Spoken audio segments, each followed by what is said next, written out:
Well, our little corner doesn't necessarily have the financial wherewithal to travel to the four corners of the earth, but we try to reach most of the corners of Clinton, Essex, and Franklin counties from one time or another. And today, right around the first week in April 1999, we're up in Mooers, New York on Route 11 to meet a guy that's hidden himself up there very well until today. Peter Bray, how are you? Good. How are you doing? Thank you so much for inviting us up here today. It's great to be here. Peter, involved in big productions all over the countryside, and as we shoot this, getting ready for a very big one coming up on CBS soon, right, Peter? Yeah, May 16th and 18th. It's a two-part miniseries called Joan of Arc, which will be airing on CBS right across the U.S. Peter was born and brought up in the city of Montreal, decided at one point in his life to move down on our side of the border in Champlain and Mooers. We'll get that part of his life story later on. Maybe a few years ago when I was doing my little beach thing every day on the Plattsburgh Municipal Beach with the old bubble machine, maybe Peter was one of those little kids that used to come up and say, "Can I get on the radio?" You never know. But we're going to continue our program with Peter. Jack Leduc, our friend from WCAX Channel 3, has arrived. He's going to be talking with Peter before this day is through.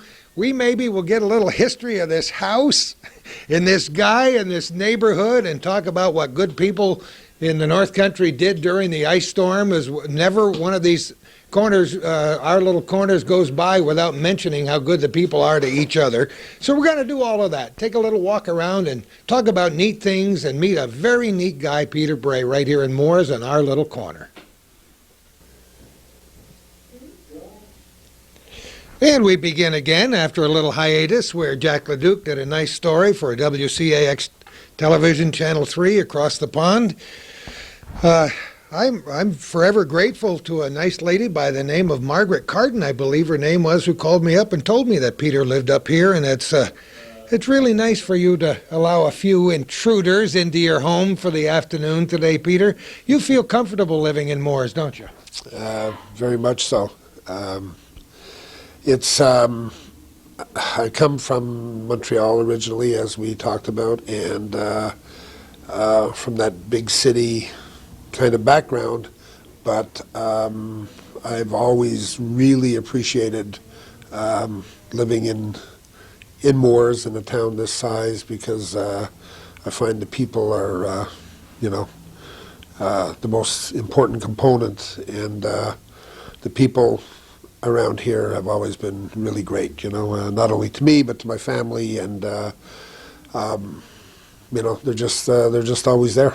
You know, it's amazing how when you move to the North Country, you make this amazing discovery that people are very special here. When I did it in 1961, I guessed I was going to start a career here in radio and last maybe 6 months or a year. And here I am because of those things you've described. It's very special. You mentioned a lot about that before we started rolling the cameras, but it's this area. I suppose a lot of rural areas in America are unique in that respect. People like to take care of each other, but this place is special. Yeah, and I think you're right. I think there's, I don't think it's totally unique to the North Country, but I think that given, I think the climate, et cetera, has a lot to do with it.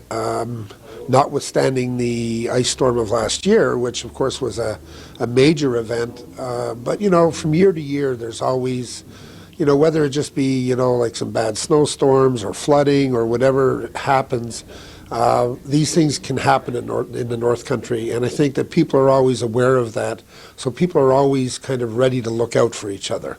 I think if you live in maybe in some areas of the U.S., even if it's a small town, it wouldn't be, where things kind of very seldom happen.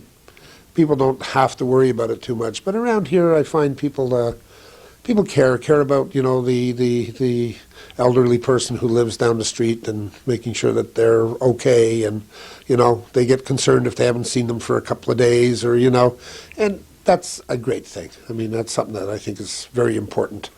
But for you, it's just a great place to crank down, huh? After going to the big cities and visiting all the countries, producing all these television shows and movies, isn't it nice to come back home? put your feet up? Absolutely. I mean, that's always been one of the best things for me. You know, it's and just being able to come back and have it be so quiet is such a nice thing, because when you are working on a film or a television series, it's it's literally 7 days a week and 16, 18 hours a day. So when you're done, it's very, very nice to to be able to come back and take a load of garbage to the dump, as I did this morning, 2 loads. But that's fun stuff, you know. It really is. It's nice to just get back to living, you know. You know, it's not really so odd that a boy from Montreal would end up in Mooers, New York, when you stop to consider you probably spent half your childhood down on this side of the border. Very much. Growing up, my parents, of course, on many weekends, we would be down to Plattsburgh Beach. And as I got a bit older, I used to come up, when I was able to drive, get up to Brody's in Plattsburgh. Here now we're getting on the same wavelength, Peter. Yeah, exactly. Well, and it was always a great place to come. So it was for a lot of Montrealers. I mean, this has certainly always been almost kind of like, I won't say a suburb of Montreal, that would be insulting, but it's just part of our area, and I always felt very, very comfortable around here.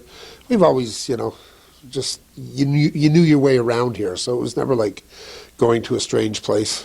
I loved it when you were talking about the drive-in theaters. Of course, that's an era that's passed us by, and it's kind of too bad. Once in a while, you'll see another drive-in theater around. I think St. Albans has one, don't they, across the lake in Vermont, but very few around here. When you were a youngster, we had about 4, and they were kind of fun, didn't they? You talked about spending a lot of time at one up in Champlain. Oh, yeah, we used to. I mean, it was a regular, you'd do the day at the beach, and then depending on what was playing, you'd either go to that drive-in that was down behind, in Plattsburgh, just near the beach, or you'd head back towards Montreal and stop at the drive-in in Champlain, and What go was to that, the Stardust, right? The Stardust? One of them was the Stardust. Next to the beach. Next to the beach was the Stardust. Plattsburgh Drive-In up on Route 3, and then the Super Yeah, 87 that's up on right. Route 22. That's right, yeah. And the Northway, Yeah. and the Border Drive-In. Yeah, exactly. Oh, boy. And I must say I miss them. I really wish that they're. I know it's a tough market, because even the ones that are still around in other places in the States, they do all right. There's one down in Lake George that whenever in summertime when we're down that way, that we go to, and they seem to do a great business. I think it's it'd be nice if they would come back. I don't know what happened. I think the sexual revolution kind of got rid of them or something. But now I think that people are behaving themselves a bit more. I think it's time to bring them back. Maybe I'll open up one. Why don't you do that? We get something started here before this program is over. Let's go back to the beginning. You're brought up in Montreal. How did you get this interest? You talk about people doing what they like to do, getting involved in a job and a passion. How did you gravitate toward film? Well, okay, let's see. I'll try and make this not too long a story. As long as you like. I actually came at it from a number of areas. Many years ago, I had the opportunity, through a friend of our family's, to get some part-time work at the Place des Arts, which is the big concert hall in Montreal, as a stagehand. And I got called in on various operas and things like that, the content of which normally wasn't that interesting to me, but just I think I just got kind of bit by the bug, just working in that environment and and just being backstage and just being part of that whole thing. And I found it very interesting and sometimes hard work, but also a lot of fun. When I got out of that for a while, my next thing back in those days, this of course was back in the early 70s, was I got into working with rock bands, and I was a road manager for many years. Okay. And worked with a number of bands, one of which was a group called Mash McCann, which did really quite well, and we in fact toured North America numerous times, but also Japan and England and got to go out and do some of that stuff. So again, in that kind of, in that kind of vein, and being a road manager was, in a strange sense, was kind of like producing. I mean, Sure. Taking care of all of the arrangements, etc. And I did that for about 7 years. And What then a life decided, for 7 years. well, but then I decided I'd want to, I had to settle down and get off the road, and you couldn't do that forever. So I kind of came back and got into kind of regular work for a while, and was totally bored with that, and it just wasn't for me. And through some people that I had worked with in the music industry, I got hooked into working a film in Montreal that Robert Altman, the director, was coming to do, and they had worked with him on Nashville just prior to this film, and they suggested that since this again was 25 years ago, when Montreal and the film industry in Montreal was very, very small, and they were going to come up to Montreal with Paul Newman to do a film called Quintet. And my friend suggested to Bob Altman that that I should be on board because I knew my way around Montreal, etc., and that I could handle the transportation needs for them. And they said, yeah, sure, fine. And that was my first job on a film. And that, like I say, was approximately 25 years ago. And from that, again, given that it was the early years of the film industry, it was totally open. You could basically, if you wanted to work hard, you could just get yourself into every aspect of the filmmaking process. Not every aspect, but many aspects of the filmmaking process, because nobody else was doing it. So, it's like all the jobs were open, so you could kind of, it's the old, like, the joke's made now, when they say, can you ride a horse? And you always say, oh, yes, I can, even if you can't, because you want the job. And back then it was, it was like, well, okay, who can do this? And you'd go, I can do that, and they go, oh, okay, well then here, go do it. And if you went and did it and worked your butt off doing it, that just kind of carried you through. And I did that film with Altman, and met people on that film who were then going on to another film. They kind of dragged me onto that film, and same process, did a different job on that film, but kind of, just worked as hard as I could, and that basically was the beginning of my film career. And I kind of worked through all of the, I won't say, well, pretty much all of the departments. I mean, I did transportation, I did props, I did set dressing, I did location scouting, and then into production managing, and and then got some acting jobs in there. I hate to call them acting jobs because I never consider myself an actor. Just people put me into roles that they felt that I could handle, and it just kind of led me through. And and 25 years later, I'm still doing it. Well, you've had a taste of the entire process. There aren't many facets that you haven't been connected with. That's exactly right, and I was very fortunate in that, because a lot of the people that I run into now that are in the industry have never had the chance to have that background, because the industry grew so quickly that they kind of had to just jump in and and start wherever they got a chance to start and see if they could work up, shall we say, from there. And I was fortunate. I was able to really do many different jobs, which has been a great help to me over the years in in allowing me to do what I do now, and hopefully do a good job at that. Obviously, personally satisfying, all of this stuff you've done. Very much so. Yeah, Kind very of much so. In a profound way, I think. Yeah, it's when you work on film or television, as you know, because you go out and you do these shows, and it's always interesting to do. But at the end product, some you're more proud of than others, and when you do something that you feel is very good, it's an incredible high. I mean, it's a very great feeling to really feel that you've been part of creating something that's better than just normal, and I'm sure you feel the same thing if you do a really great show sometime.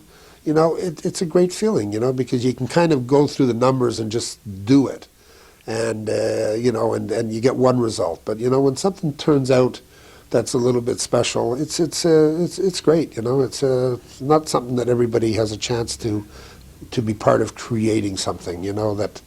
That kind of gets archived, and I mean, some of the films that I've worked on will be watched by my children and grandchildren and maybe their their children.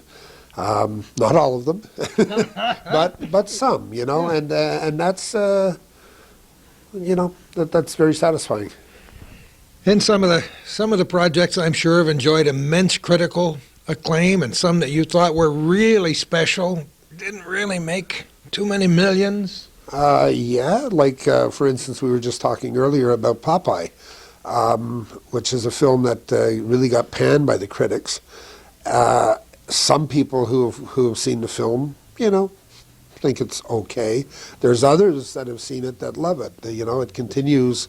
I mean, that was done in 1980, and Wow, come on, was that 1980? Yeah, it was. We shot it in 80, so it was released in 81.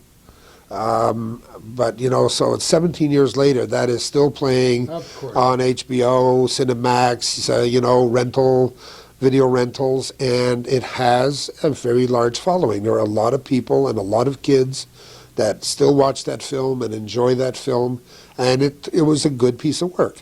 It wasn't what the critics expected. It was. I think it actually was a great job by Robin Williams. I mean, I think he was very true to that character, whether or not you like him doing that kind of a character as opposed to being the genie in Aladdin or being... He's a maniac, whatever he does. Well, exactly. But, I mean, it was a good film. It was a good film. And there's one that, while we were making it, we thought we were making the greatest film ever made, because it was such a pleasure working on, Yeah, let me tell me everything you did on that film. I know you acted in it. Yeah, well, basically, for the most part, that was my job on that. I played the role of Oxblood Oxheart, the boxer, which was a fair-sized little role in the film.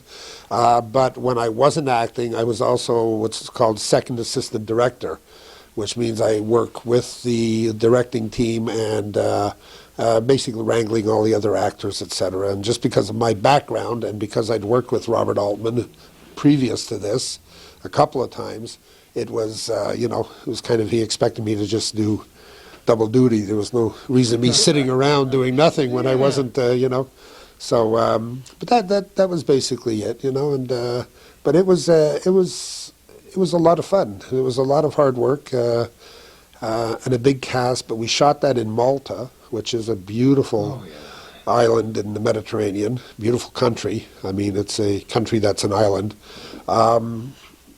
and it was gorgeous. I mean, generally the weather was wonderful, the water was beautiful, and we worked hard, but it was really quite a wonderful experience.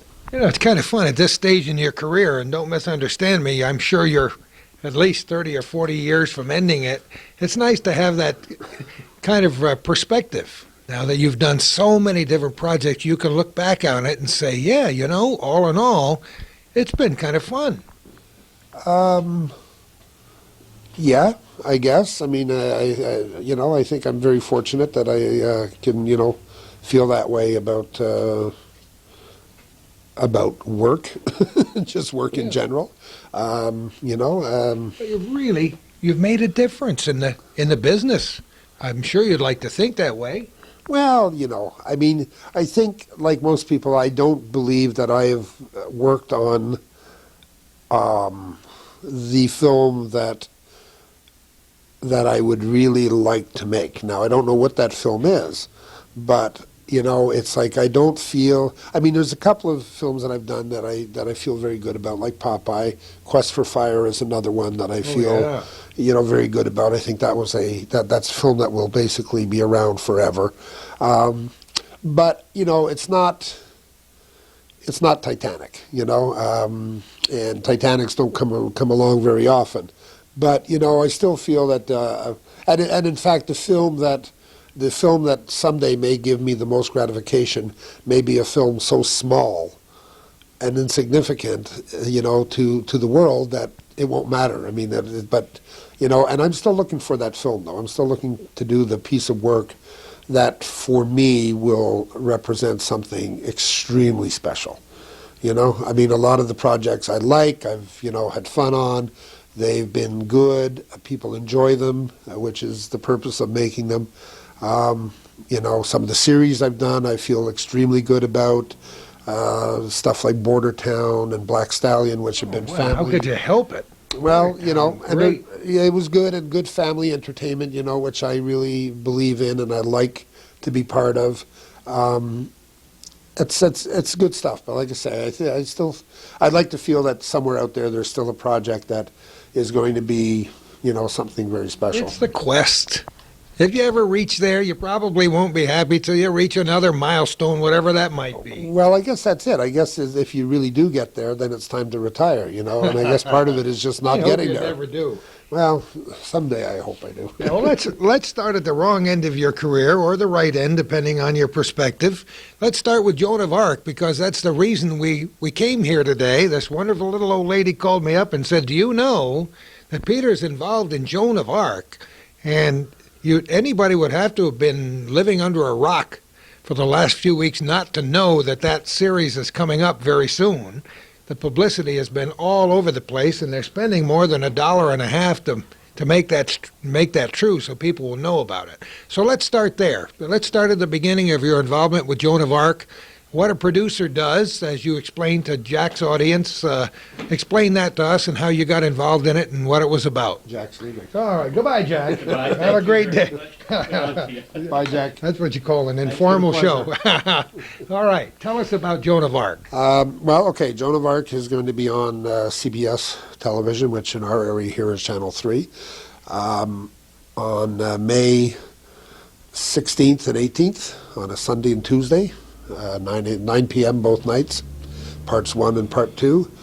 It's a obviously 4-hour miniseries that deals with basically the entire life and death of Joan of Arc, who was a 14th century figure that I think most people either know quite a bit about her, but I think everyone at least knows her name. You know, like everyone's heard of Joan of Arc if they may not be familiar with her actual life, or you know why they know her name, but this will be a good chance for them to get caught up on history. And it's an historical piece, hopefully entertaining. It'll take you through, as I say, her entire life from birth all the way to her death, and it's. We have a marvelous cast in the film. Tell us about it. Starting sort of chronologically in a way, we start with her mother is played by Jacqueline Bisset, who's a lovely lady, and her father by an actor named Powers Booth that most people will either know or recognize. We then have Peter O'Toole is in the film, Shirley MacLaine is in the film, Maximilian Schell is in the film. Olympia Dukakis is in the film. Neil Patrick Harris, who is actually wonderful as King Charles, who most people know as Doogie Howser. Of course. But he's far removed from Doogie Howser in this, but he does a wonderful job in this film. He's really quite good. Peter Strauss, who's kind of the king of miniseries, is there. And then a ton of other actors, you know, most names wouldn't be too familiar, but wonderful cast. I mean, it really is a very strong cast. And I suggest people tune in. I think they'll enjoy it. It's No, really quite a lovely piece, period piece, of course. Beautiful costumes, lots of horses. Even a couple of battles in there.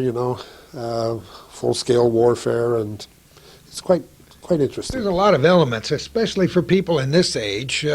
Joan of Arc, a tremendous figure in history, no matter how you look at it, and it, as you know, very controversial from the beginning to the end. And you told Jack LeDuc earlier that you weren't really quite sure what the role was when the whole thing was finished.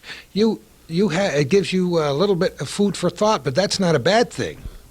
Yeah, well, the whole notion, and in fact, the people that Joan dealt with through her life always had this quandary. You have someone who we believe, and in fact in the film we see through her eyes that she has visions, that she basically has contact with God and with higher beings. But is that purely from her point of view, or is it really happening? And that's the thing that we never really find out. And I mean, how do you ever know that for sure? So we portray it. You see, of course, she has her doubters, which is all historically correct. And I think at the end of the film, it's really, it's still, you really have to make your own decision whether you believe that this girl did and accomplished what she did because she was basically being driven by God to do these things, or whether she did these things and assumed that God was driving her to do these things. It's really, it's going to be up to everyone to make their own decision, After all these years, Yeah. yeah. How did you get a script for this? Well, it's quite interesting because there did exist a script that last September both the network and our production company felt was not working, was not a good script. So that script was thrown out. And of course, the basis of the Joan story and the Joan script is history. The characters, the places are all historical facts. So, I mean, you can take the history books and kind of plot the thing out. Doesn't give you the drama of it, but at least, it gives you all the main points. So at the end of September, we went over to scout a couple of European countries to decide where to shoot the series. And we decided on the Czech Republic because of the availability of various castles that we needed. And at the same time, we were in the process of putting the script back together. And the executive producer and director and a writer that was hired on, basically during the day we'd look at castles, and at night we'd sit and put the script together. And that the writing process went on and on, in fact, through the middle of shooting. I mean, it was never, we did not finish the script until we were halfway through the shoot, which is very unusual. Wow. But again, we had the outline, which of course was driven by the historical facts, so the dialogue and, what she was going to say when she got to Chinon Castle, that we had time to kind of come up with. It was enough to know that she was going to go to Chinon Castle, so that we could prepare Chinon Castle and all the elements that were needed, and then we could worry about what it was that she was going to say once we got closer to having to shoot that. So it was a pretty rough process on this one, but it worked. You worked under the gun right from the beginning. Right from the beginning, Timing right was to the end. timing was not expanded; it was compressed, if anything. And as we do this interview, post-production is ongoing in Toronto. We Yeah. know it's going to get on the air. It will be on the air, and normally, just to give people a sense of a time frame, when you do a normal movie of the week, an MOW, a 2-hour movie. You would finish shooting it, and then you would normally have somewhere in the area of 8 to 10 weeks in which to deliver that to the network. Now that would be a normal contemporary TV movie of the week. Without horses, without all of the sound elements that are necessary, yeah. etc. It would take 8 to 10 weeks. So what we basically have done is we have to deliver to CBS 4 hours of Joan of Arc, which is period, which has, of course, horses, has period weaponry, etc., castles, because it makes a difference when someone walks across a castle floor as opposed to walking across an apartment floor. It's like, it's not something that you think about, and you're not supposed to think about it because the sound people are supposed to take care of that, but there is something that has to be done there, that there is a process that this all has to go through. Now, a normal 4-hour miniseries like this should have something in the neighborhood of, 14 to 16 weeks of post at least. And we basically were faced with 10 weeks total of post-production for this show. So that's tough. That's very not tough. just And a that includes writing the music. I mean, the whole thing. the whole thing. It's not a matter of hiring more people. It's just a matter of getting the expertise and having everybody work 20 hours instead of 17, I guess. Well, you know what? And it's a combination of both. We've got a lot of people throwing at it, plus those people are having to work extraordinary hours in order to get this done. It just, it's that's the process, and you cannot. So far, there's, even with the aid of the computers, etc., a lot of things have been sped up, but there's only so much you can accomplish, and to make it right and to do it properly just requires that much time. Like, for instance, again, not to bore your audience, but I talk about walking across the floors. You do two things when you are shooting. When you're shooting on the actual locations, the sound man has to worry about getting the dialogue. Now, what he wants to do then is to make sure that all the other sounds are basically non-existent. He will even put felt on the bottom of boots and shoes so that when they walk across the floor, you don't hear anything, so that it doesn't interfere with what they're saying. See, a lot of people don't realize that sound is all added later. Exactly. I think that's a good point. Exactly. So now what happens is you now have a scene that has the dialogue, which hopefully is nice and clean and clear, but what it doesn't have is the sound of the guy walking across the floor, or as that gentleman moves from point A to point B, he has to make noise. I mean, it's natural that there is some sort of noise, especially if they're standing on stone floors. So you now have to add that in afterwards. You have to Foley that in. So you have to add these as sound effects, each footstep that they take, and so all of this stuff has to be layered in as you go through the process. And it just takes time to do it properly, unless you want to leave it with a dead sound, So when you see something that works well and that doesn't stand out to you, that like, boy, that sounds strange, it's because there's been a lot of work has gone in to putting all these elements in.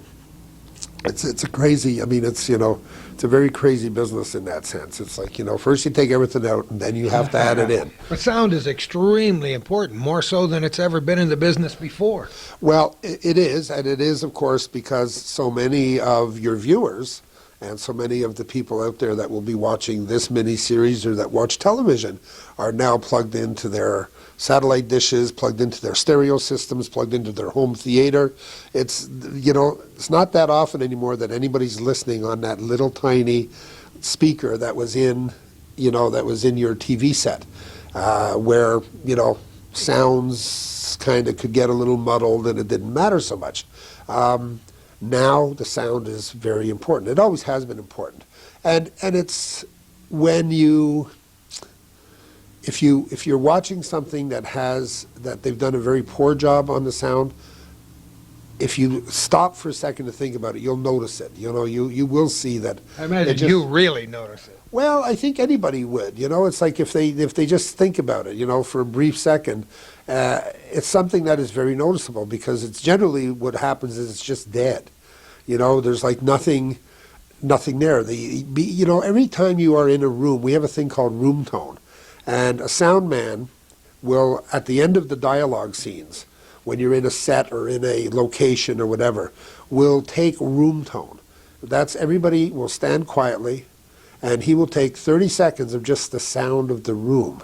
Now, to most people, like, what do you mean the sound of the room? Well, we sit here in my living room, and there's cars passing by outside.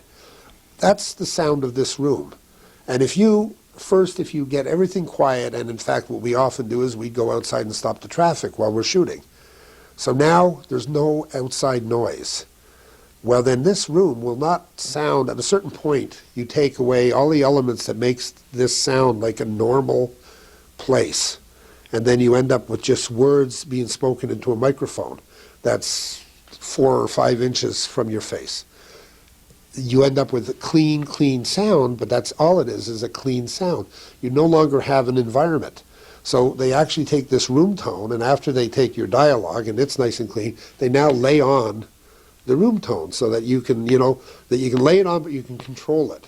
Because what you don't want, of course, is the ambulance going by, but you do want just that normal hum, shall we say, of traffic, of the wind.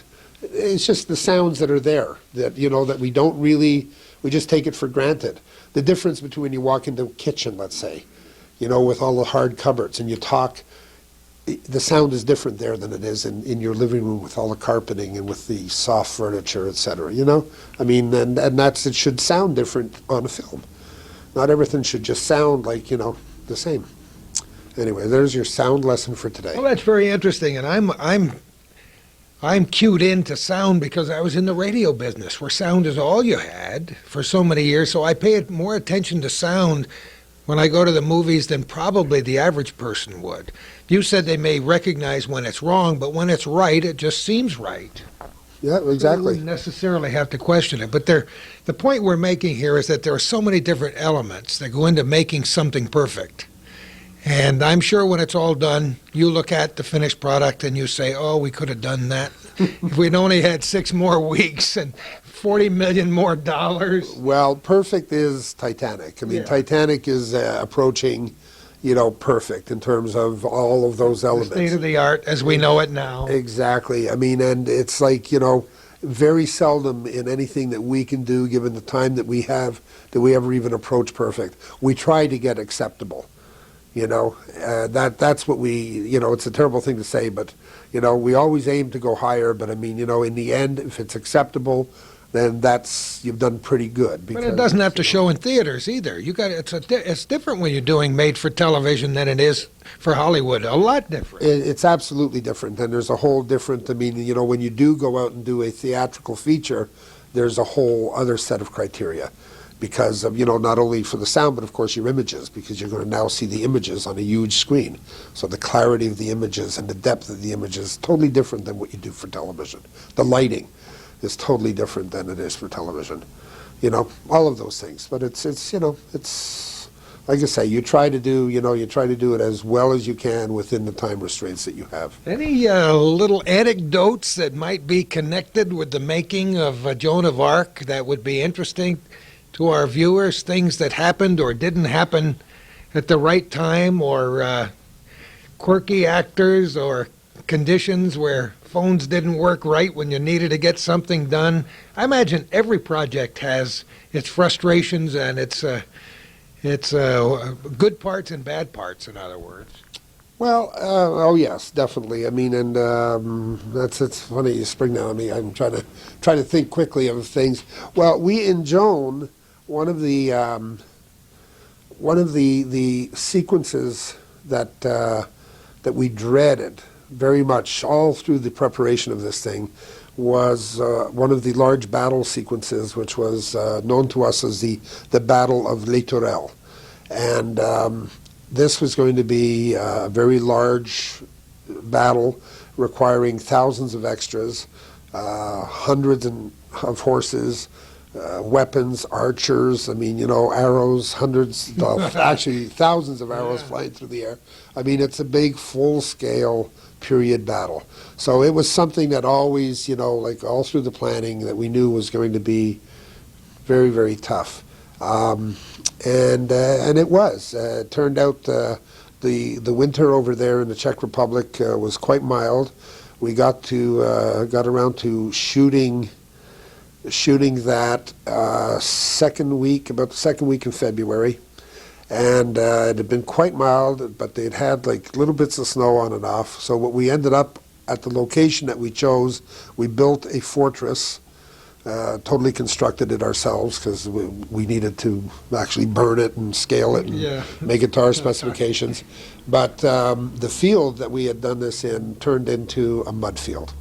And the mud was, without a word of a lie, about a foot deep everywhere. Man. And we had, like on the first shooting day, we had 1,500 extras. These are just Czech gentlemen who we dressed up as soldiers and brought them out into this mud field. And then for approximately 12 hours that day, said, okay, you're going to run from there to there, and some of you are going to fall down in the mud, and if you fall down, then just lay there, you're dead. And we did this for 12 hours with them, back and forth, just all day. I mean, which is really, I mean, if you can imagine, just like having, and we're talking about covering an area of about 100 yards. That would be their starting point, and they'd have to charge the fortress. And we had like some of the men on horseback, of course, and but then we had all the foot soldiers. And these foot soldiers had to run through a foot of mud for about 100 yards, give or take 20 yards, and just do this over and over and over and over and over.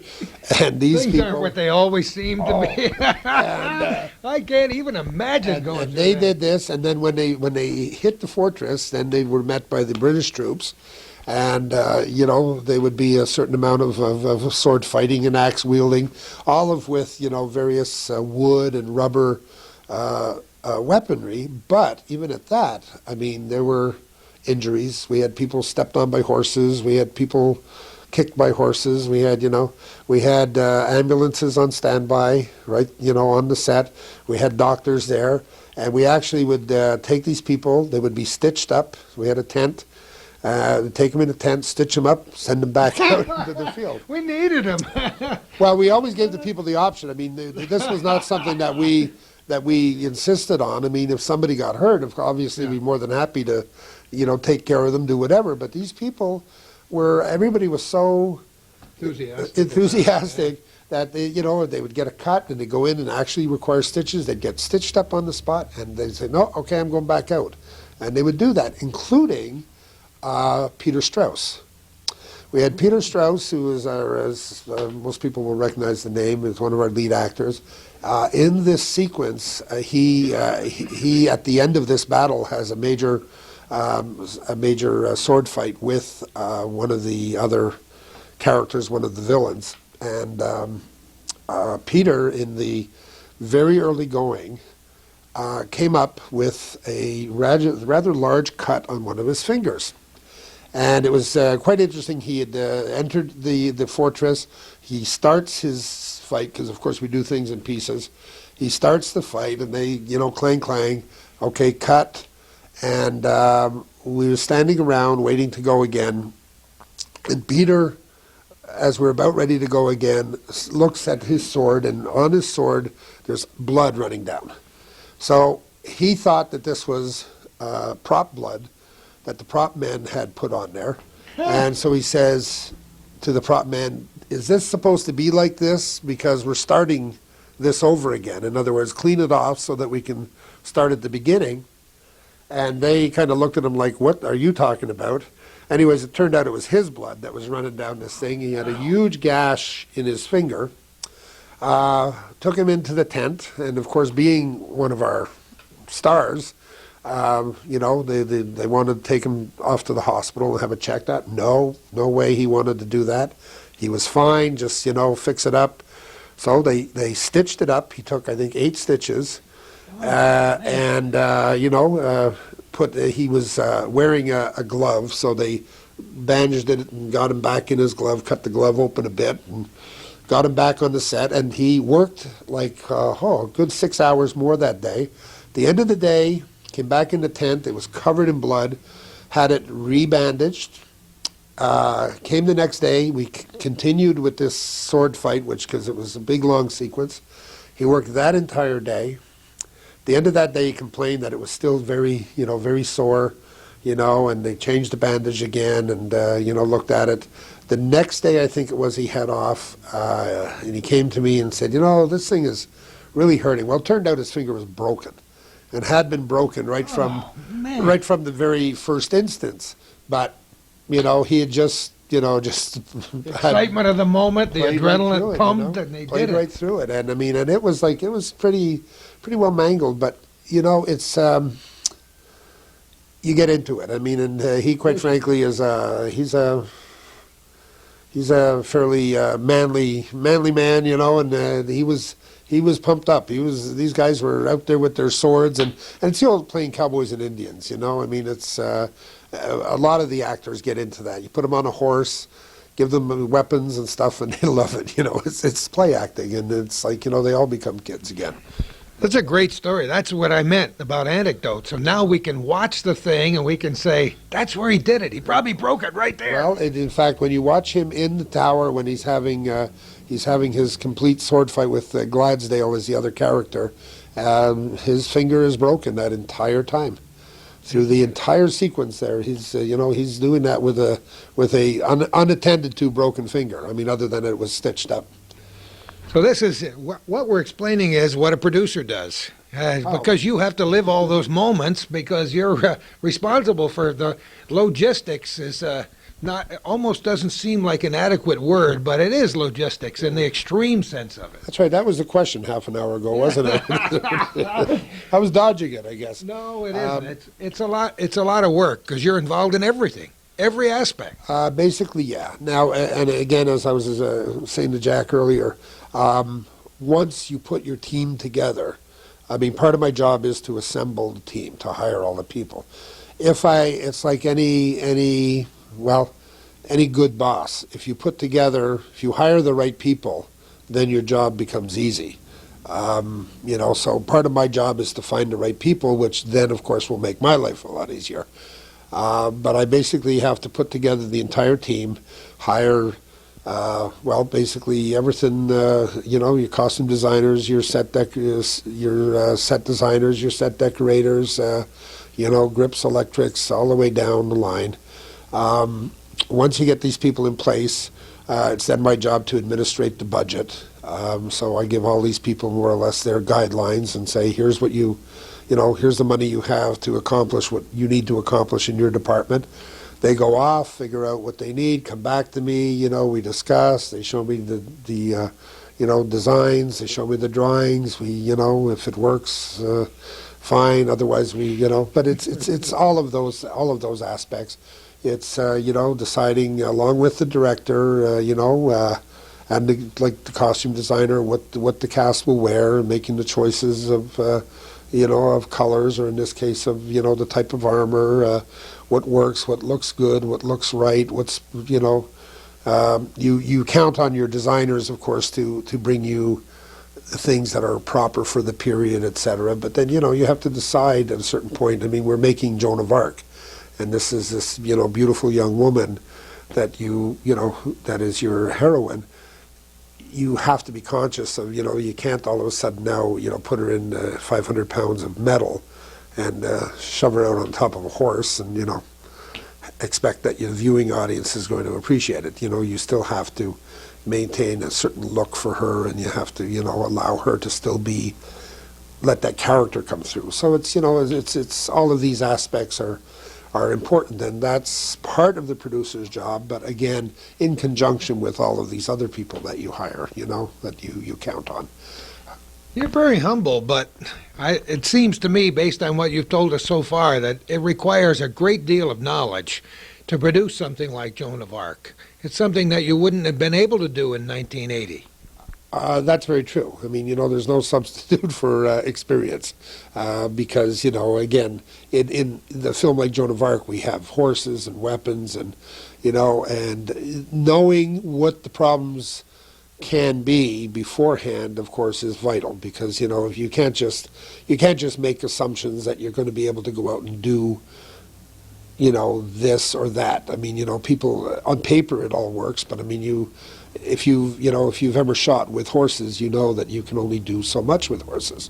Horses are actually worse than people in terms of of how much you can get out of them, what you can expect them to do, being unpredictable, and all of that. And you have to factor that in when you're scheduling this thing, and when you're trying to decide, how much we're going to shoot on this day and what it is we're going to shoot and how much, like for instance, in those battles, we knew that we could only get 4 hours out of the horses. We could get 12 hours out of the men, but you could only get 4 out of the horses. Well, yeah, because a man you can do differing degrees of activity with. We didn't run them. Earlier I said we ran them for 12 hours. That's not quite true. We would run them for a while, then we would stay and do close-in stuff. Save their legs for a while. Then we would go back out and run them for a little while longer, then do close-in stuff. Horses, especially through this mud, you could work them for like 4 hours. But at the end of, and I'm saying 4 hours, approximately 4 hours. At the end of that 4 hours, those horses had had enough for that day. And you could not, I mean, if you tried to work them more, one, it would be cruel to the animals, which we weren't interested in being, but also the horses just would not do it.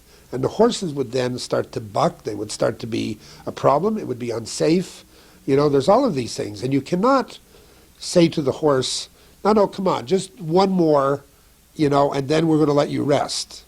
Doesn't matter. When when an animal decides, I've had enough, they've had enough, So, all of these things, and that's just experience. Once you know that, you just got to watch out for these things, that's just like one of the type of things. But yeah, on a show like this, experience is very important, and all of the years and having dealt with costumes and what it takes to dress. I mean, 1,500 people. You have to bring 1,500 people out to a field out in the middle of nowhere and dress them all up as 14th century soldiers. And yet get them out in that field in time to be able to shoot all day with them. It's not an easy thing. And try to be authentic throughout, too. Well, exactly. And again, it's not, I don't go and dress these people, but it's, it's hiring the people that, can do the job and then, having all the appropriate meetings and discussing, how it should be done and what's the best method to do it and what we're going to need and what all the logistics. That's kind of my job, yes, and that's where I guess my expertise is useful and necessary. You still haven't seen the finished product, have you? Well, I've seen it right up until exactly what it looks like today, or yesterday, and I see it as it goes through the process. But no, it's going to be. It'll probably be. We go on the air May 16th. It'll probably be finished May 15th at some time in the day and put on and hand-delivered to CBS by plane. Seriously. I mean, it's going to be that tight. There's visual effects. I mean, we have, there's visual effects shots in this and things like that that are going to be going on right up till the very last instant. It's going to be, it'll be there. It'll be on the air, but it's going to be a race. You watch it with a little different eye than Calvin and I will, and we'll watch it with a different eye than we had before we met you today, I bet you.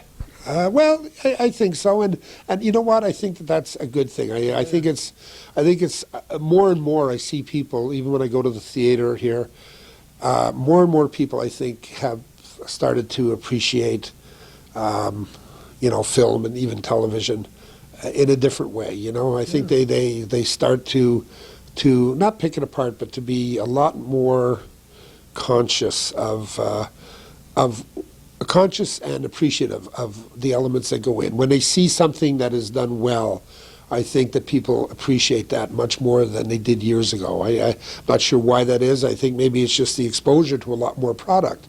Where I think there's a lot of people who years ago might have seen 4 films in a year because that's all that their wives could drag them out to the theater. Now people see, by virtue of video cassette rentals and pay-per-view and whatever, people are seeing 20 films in a year, some of them more than that. So I think that you start to learn, just by watching all of these things, you start to learn, you start to see the differences, you start to appreciate more of what makes something good, what makes something lousy, what works, what doesn't work, and bit by bit, I think people are getting into More that. sophisticated, aren't they? More technological moxie, if you will. Yeah, I think so, and then certain big films that have come along like Titanic, which are, just mind blowers. I mean, the stuff that, that they do in that. And people, it's the type of film that a lot of people who hadn't even been to a film in a number of years got dragged out to, and they kind of go like, oh my goodness, what's been going on, I mean, because it's like, it's wonderful. I mean, it's really wonderful what we're able to accomplish, and thanks to computers and thanks to computer-generated images. But it really is, I mean, it's great because, I mean, there's really virtually nothing that you can, that you can't make happen anymore. I mean, it's I forget whose logo that is, but it's, if you can imagine it, Yeah. then we can make it happen, and that's. You've been lucky enough to be involved in a lot of that process over the years. I don't know if we're on the threshold of anything big now, but you've seen a lot of golden ages in filmmaking, haven't you? Well, yeah, and I think that we're definitely on the threshold of many things, but it's going to happen so quickly that it'll come and go as quickly as I mean, it astonishes me. I mean, it's like I know the process. I mean, it's like I sit and go through the storyboards and talk through doing certain visual effects shots, same as the stuff that they do on Titanic, for instance. And so I know precisely how those things are done. And yet, when I see it done so well and so abundantly, like it was done, for instance, in Titanic, it's a thrill. I mean, because it's that's what it's all about. I mean, it's like, don't just do it, but just do it so well that it's seamless. I mean, it's like, because it's really quite amazing. It's really quite amazing, the stuff that. If it's amazing for an insider, imagine why we were also impressed by things like that. And we should be. I think it's great. I think the point at which we're not impressed anymore, is that's when we're in trouble. But it's quite. My motto is always, and it's something that I say so often, like to my directors, etc. Because everybody likes to play, and everybody likes to.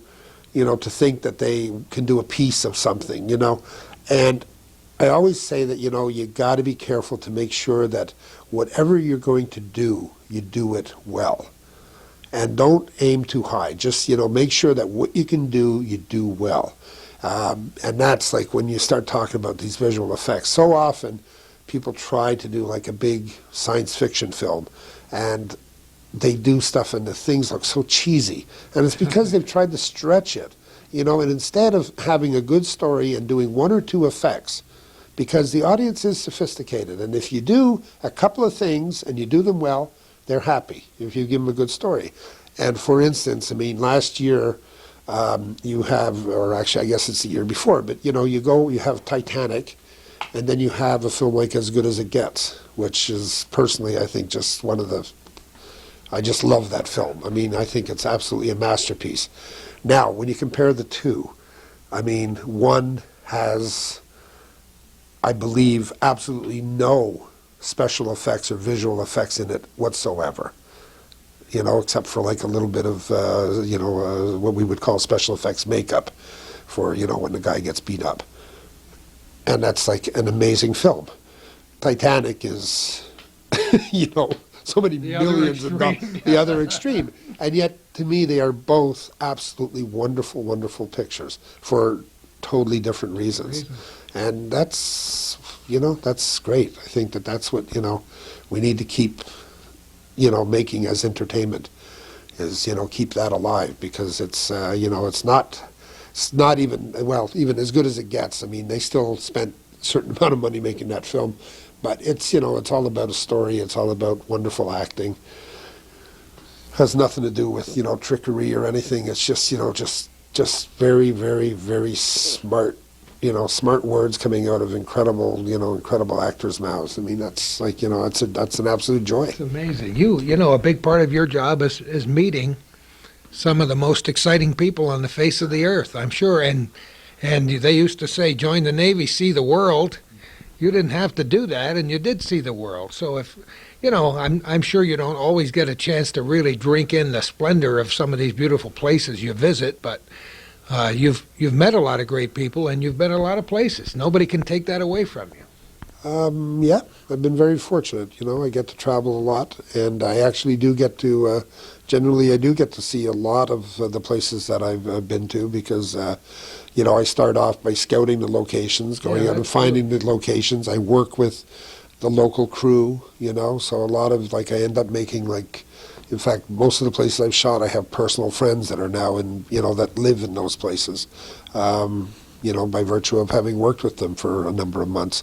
So I really do get a good taste and a flavor of not only the place, but the people that, that are there.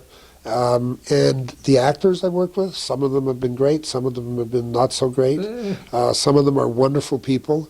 Some of them are great actors, but not great people. Isn't that amazing? And, but it's interesting. And the reality is, though, it's like actors are, good actors are a very special breed of people. I mean, to be a good actor is something special. To just be an actor is not so special. And generally, I can tell you the good actors are very nice people. Some of the not such great actors are sometimes not the great people. It's a weird thing, but they're generally interesting. It's but in many cases not any more interesting than just the people in these countries that you meet. It's they're just people. I mean, it's a job. It's like a lot of these people have families, and a lot of the actors, of course, have wives or husbands and kids, and and they deal with the same stuff that that we all have to deal with every day. And it's just that yes, they have a celebrity status, and which that's all right. That's what the business has created, and good for them. If we've created the illusion, that's all right. Well, and as long as we enjoy the illusion, I mean, that's the thing. I mean, and we need it. Exactly. It exists for a reason, and it's and it's fine. It's nice when you work with people that don't abuse it, that are appreciative of the status that has been handed them, And there's a lot of those people. There's a lot of very good people out there, more so than there are crummy people. You get to read about the jerks sometimes a lot more than you get to read about the people that are just good, hard-working actors. I'm really glad to hear you say that. We're going to take a brief break, and then we're going to get back. We got a stack of scrapbooks, a lot of things to talk about, a lot of things to do. We continue our interview with Peter Bray in just a few moments. We're back again talking with Peter Bray, who is the producer for the Joan of Arc television, made-for-television series coming up soon. If you're viewing this before May what? May 16th and 18th. And 18th, and if you're viewing it after, too bad. You missed it. Peter, I want you to go through this list with me. You hold it and go through the list and tell me some of the things you've done and maybe one or two little things that stick out in each one that make them interesting for you. Well, I won't necessarily mention everyone, but let's see. Some of the main, some of the main things. Well, of course, Joan of Arc, which we've talked about at length. Just before Joan, we did a series called Night World, which was for the UPN network, which was a series of sci-fi movies that we shot in Luxembourg, of all places.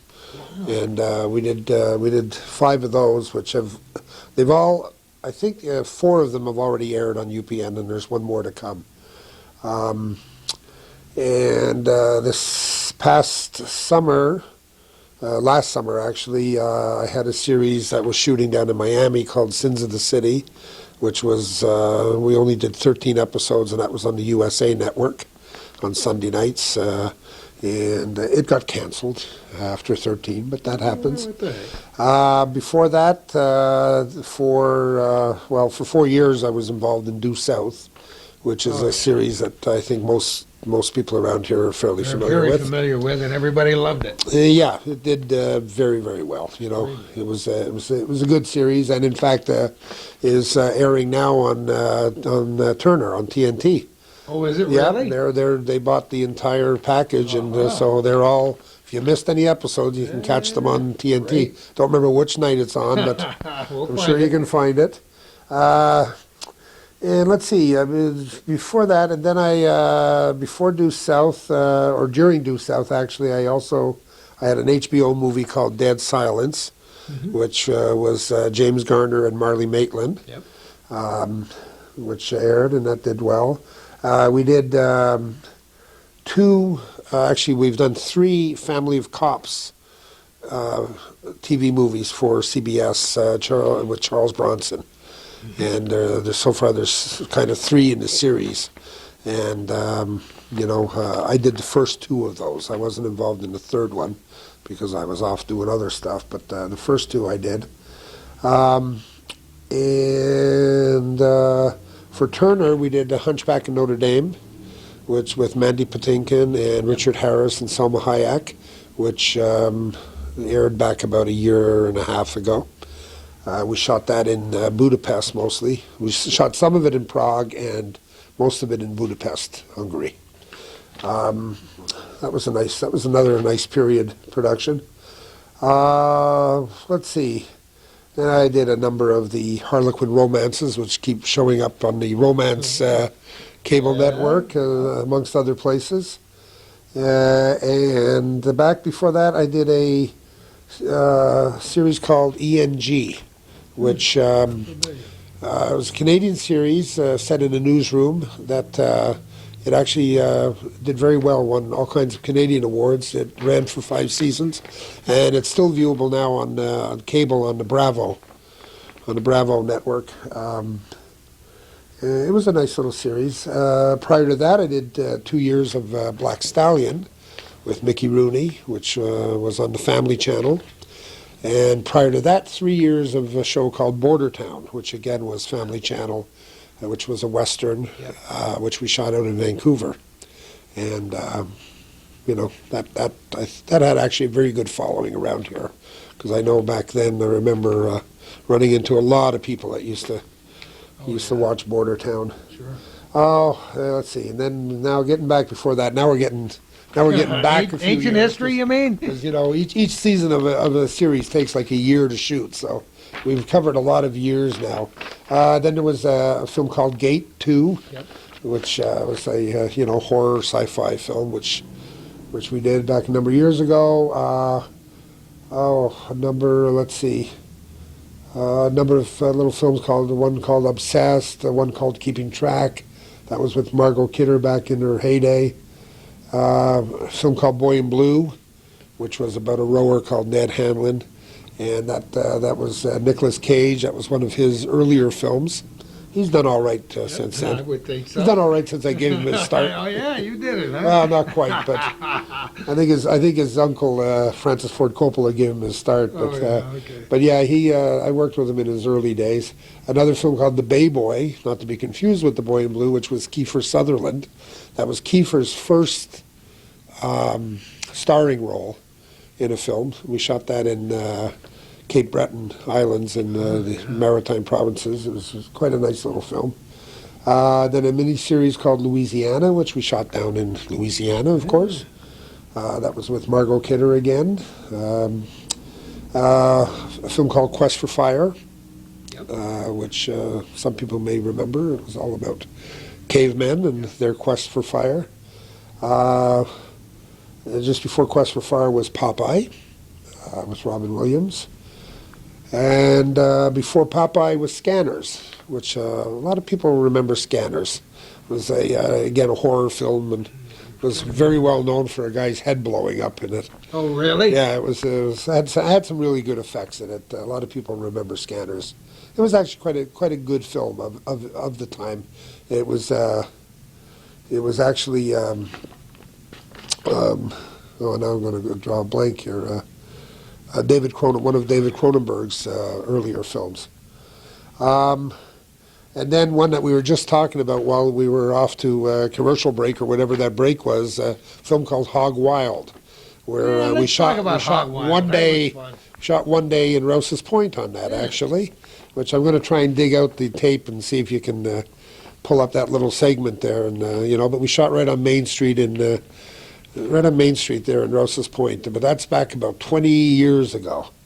And we just came in on a Saturday and did a little kind of like a little parade up Main Street. It was supposed to be the beginning of a honey festival somewhere USA. You know?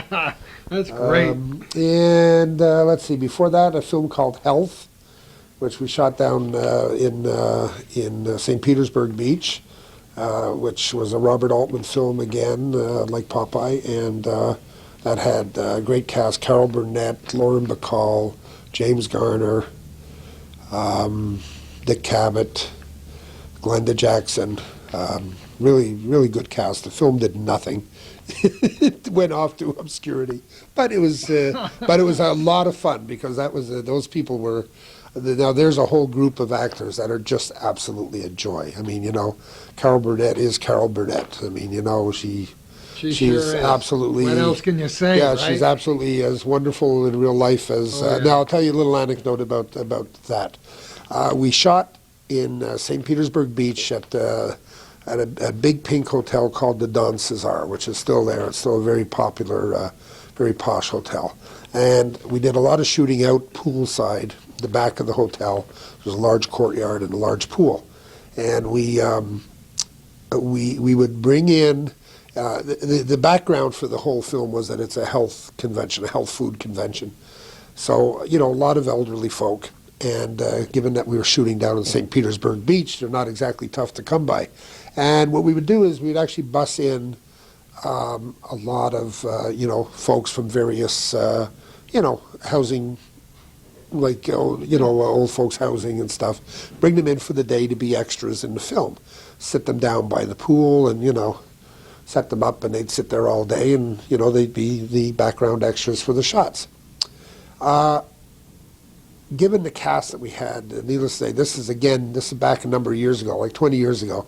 Carol Burnett, James Garner, Lauren Bacall were huge stars.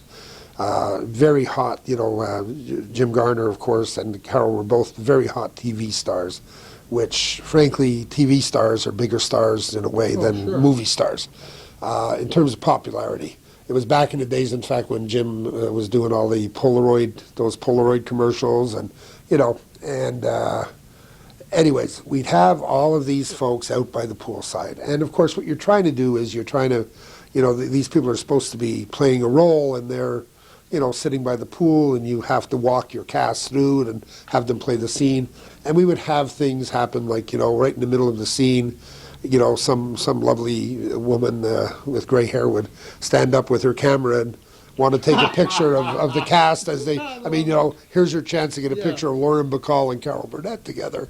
I mean, what's she going to do, So you would be constantly explaining to them, no, you can't do that, And all day we would be saying, folks, you can't do that. You got to sit there. You got to do this. This is, So you'd be all day pushing on. Well, at the end of the day, we get these people back on the bus, and Carol Burnett would have the buses wait. And she'd come upstairs, she'd quickly get out of her makeup and out of costume, and she would go downstairs and she would get on each of the buses, and sometimes it'd be like 4 bus loads. And she'd get on each of those buses, and in fact, any day that Jim Garner was working the same day, he would go with her. And they would, in fact, take a bus each, and they would get on the bus and go down the line, like with the people seated on the bus, go down the line and say hello to each and every person on that bus, and shake their hand and let them take their quick little picture, and then, Jim would get off one bus and get on another one, and Carol would get, and they would do this at the end of the day because they realized that their fans all day had been told to sit, lovely people. I mean, Isn't absolutely. that amazing? Great story. They are absolutely wonderful people. And Confirms did exactly this. what you said before. Oh yeah, they are really, they were superb, and they would do this every day, take the time. I mean, and it didn't take a huge amount of time, but I'll tell you, there's most people would, get in their little limo and go back to, just get the heck out of there. They would take the time and do this, and it was, really, really special. And there's my son, just coming in. Oh, Hey, buddy. That's terrific. Let us pause for just a moment. Then we got a lot of more ground to cover in the next 20 minutes or so with Peter Bray right here in Mooers, New York. Peter, as always, when we take a break, Calvin's wisdom comes up with some pretty good questions, and we were just discussing off camera. idea. It was your idea in the first place? Wasn't his? He didn't come up with anything. Yeah, okay. We want to find out how actors are chosen for a piece. How do you go about the process? How much do you have to say about that? Well, there are various. You have a fair amount of input into that, but basically a role will be written, and then you will, based on the type of production you're doing and the level of production you're doing, everyone will read the script and decide for a certain role who are the main actors that you would like to see play that role. And basically anybody could do this exercise. I mean, if we handed, any of your viewers a script and said, read this, and now who do you think would be good to play this role? And it's based on how old the character is, obviously, is it male or female, how old that person is it a role, is it a very aggressive role, is it you take all these factors and you think, oh, gee, who'd be great for that? Sean Connery. And you say, well, that's great, but Sean Connery doesn't do TV. So, okay. Then you say, okay, let's go for, Peter O'Toole. Okay, Peter O'Toole, that's a good possibility. Yes, Peter O'Toole will do TV, and he's in the, not quite in our price range, but certainly worth investigating. All right, so that'll go on the list. And basically, once your casting director and the producers have discussed their lists, they submit those lists to the network who have the approval. The network will then say, yes, we like, the idea of this person and this person, we don't like this person. So you'll drop that person from the list, or if you feel very strongly about that person, you'll make your argument and try and talk them into it if you really felt that strongly. Okay, so assuming that by whatever device you end up with your list, then the casting director takes over and starts calling the agents. And you decide with the network who your number one choice is, your number two, number three, because you only go to one actor at a time. It's very bad form to be talking to two or three at a time. Right. So you go to your first choice. They will either say, you'll send them the script, they'll read it, they'll say, yes, I'm interested, no, I'm not. If they say yes, they're interested, then you get into talking dollars. Let's assume that, we'll talk fictitious amounts, but let's assume that, you want a Peter O'Toole. Peter O'Toole says, you would say in our budget you've got $50,000 to pay for that role. Peter O'Toole's agent says, well, Peter doesn't do anything less than $200,000. Then you would go back to network and say, we've got $50,000 budgeted for that role. He wants $200,000. How badly do you want him? If they say that's the guy we want, then you'd say, fine, you have to pay that additional money. And they would say, yeah, that's fine with us, or no, we're not interested. And, you either book them or you move on to your second choice, etc. So, everybody has a say. Now, that's usually only for like your very key, like your stars. Once you get below that, then it becomes totally the director and the producer who make those choices. So for all of your, for most of your principal roles and for your smaller roles, just the director and the producer together have casting sessions, bring people in to read, or even, in some cases you're familiar with certain actors' work and you just say, yeah, let's get him for that, and, and you book them. And that's basically the casting process. It sounds simple. Sometimes it's quite difficult because I can imagine. It can be very difficult sometimes to find the right person for a role. It seems like there's so many actors out there, but you have to remember that the actors have to, of course, the roles have to intermingle. So it's not just about who's good for that role. How does that role relate to another role? You know, in other words, it's the old thing, like you can't cast, if you're casting a family, and let's say that the mother is the lead character in your film, you have to cast the mother before you can cast the husband, and then cast her children. Because until you know who she is, you can't know who she's married to and what her children look like, etc., you know? And then you have to sometimes get lucky, I think, because there's a thing called chemistry.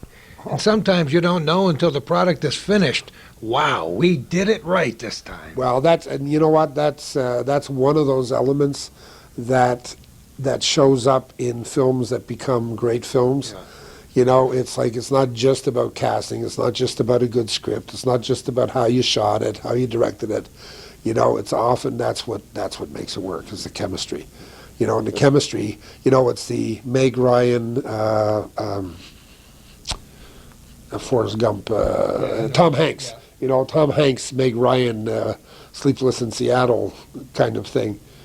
You know, it's like, nice movie, I mean, you know, but not a movie that should be elevated to the level that it was. But it does become that because of those actors, you know, and it's because those actors together, even though they only appear in the film together in one scene, but, you know, when you put those personalities together, it made for something special, you know. And so, yeah, chemistry in the end is... Even though people get paid big money to predict this kind of chemistry, it doesn't always, you don't even know it until the camera rolls sometimes. You can't... On a given day, as they say, right? Yeah, and it's very hard to... You can't predict. I mean, if you haven't already established it, you can't really predict chemistry. That's not something, because, you know, it'll come out of the most unusual places. I mean, like a film, again, I hate to keep going back to it, but As Good as It Gets, you know, Jack Nicholson and Helen Hunt. Now, I don't think anybody could honestly predict that kind of chemistry. You know, I mean, but it's like, it was magical. I mean, you know, and it's... Who knows, you know? Or again, another Jack, you know, in terms of endearment, Shirley MacLaine, who we had in Joan, and Jack Nicholson, you know, the way that worked between the two of them. I mean, you know, it's something that, you know, you get two good actors who can deliver the lines, but when you get that something special that happens between people, then it's, you know, then it gets elevated to something. Well, it's nice when here's a guy who's been doing it for his entire adult life, and when he's amazed by it, you know that we are going to be amazed at the box office. And if the amazement stops, then you're over the hill and you might as well hang up the skates, right? Yeah, pretty much, I guess, yeah. Yeah, that's great. We would like to finish our segment today by, is there anything special in this big stack of books over here that you would like to show our viewers today, Peter? Oh, my goodness. I know, just tell us what you got in there. Well, this is just, you know, like as I was explaining to you earlier, I don't keep scrapbooks of like everything, you know. It's just depending on the project, I keep little bits of information from certain shows. Popeye, I have lots of stuff from, you know, but you know, I think we've talked about that a lot. Joan of Arc I just finished, and I have a bunch of photos. I have a bunch of photos from there. I don't know, you know, it's... But it's special. These are things that are special to you, right? I'll tell you. I'll show you something that was very special to me, and it was you know, it's like with all of the publicity that came out after Popeye, and the one thing that thrilled me beyond everything else was that the film made Mad Magazine, and which I thought was like quite. Now my picture was in tons of other publications as part of, you know, of that film Popeye, etc. You know, which was all like wonderful, and that's nice. But when I made Mad Magazine, and this is the caricature of me in Mad Magazine, and I just thought that was like that's always remained one of my I would do it for Calvin. highlights of my career. You know, I mean, it's like it was just so fitting that that's where it kind of ended up. You know. Mad Magazine. What year did that come out? Well, this is probably from September 81. Yeah, 90 cents cheap. Yeah, September 81. Oh, that's great. Those are the memories that are very special for you, right? You know, out of all of that, I mean, and as I say, I mean, there's tons of various things, but I won't bore you with all that stuff. I mean, it's, you know. We could do 6 more segments and not even begin to cover all the places you've been and things you've done. Well, maybe we'll wait another couple of years and get together again, and we'll talk about whatever's been happening. Just as the tail end of our program, though, if you wouldn't mind walking us up the stairs and let us look at a couple of those pictures that you have there. Sure thing. We can go have a look at some stuff. Sure. And let's do it.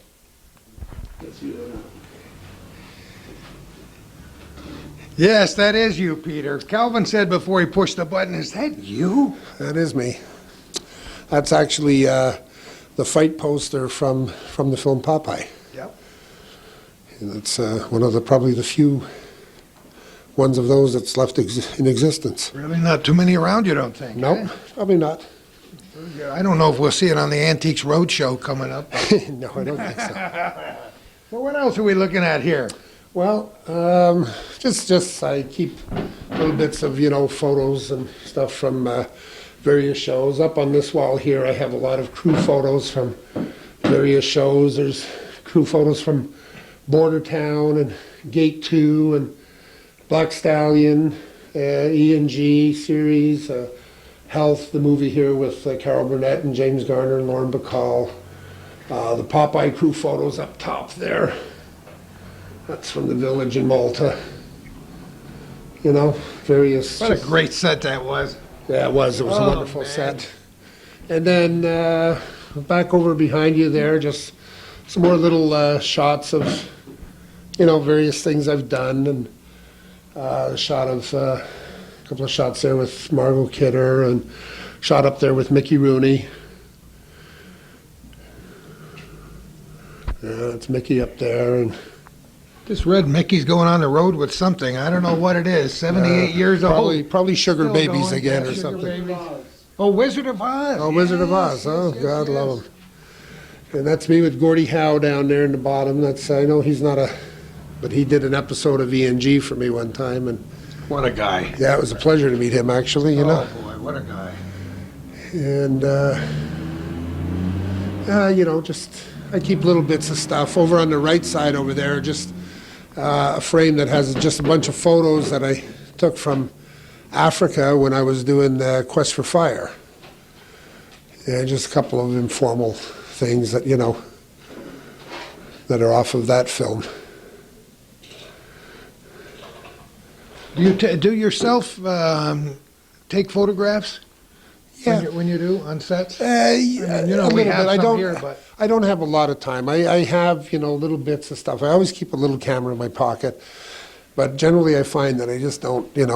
More times than not, I forget to pull it out, and I just don't have time. To be taking photos. But there's always lots of photos around of various things going on. So I always grab a little handful by the end of the show, and just stash them away and keep little bits of stuff.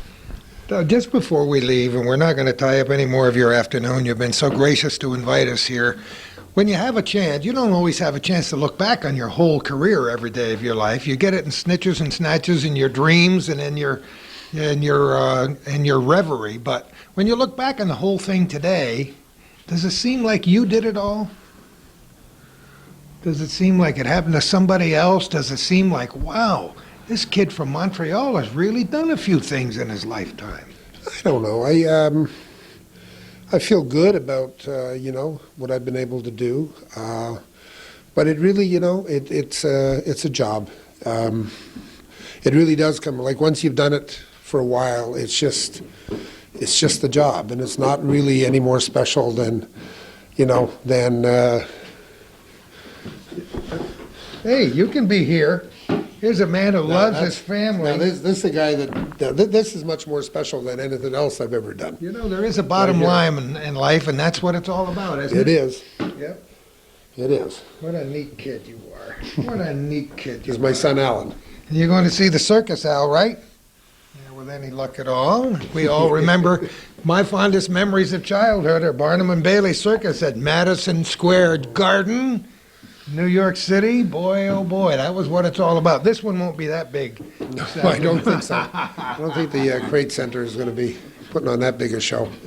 But no, it's really it really is just a job, and it's it's the job that I go off to do, and But you're way, way, way, way too modest about it. I mean, what if our people could see anything in that camera's lens today? They know you've seen a little bit of genius here today, and you may not want to acknowledge it, but I'm sure that you realize after all is said and done, there are only a limited number of people on this planet that can do it like you do. I think you're being way too kind. So I think we better end it right Well, there. But it's true. I know you're satisfied at the end of the day or the end of a project, and after this thing gets on television on CBS in May, I think you may take a deep breath and say, all right, maybe there is a Titanic left in me. Well, we'll see. We'll see. Like I say, I hope when this does get on the air finally that people enjoy it, and that's all.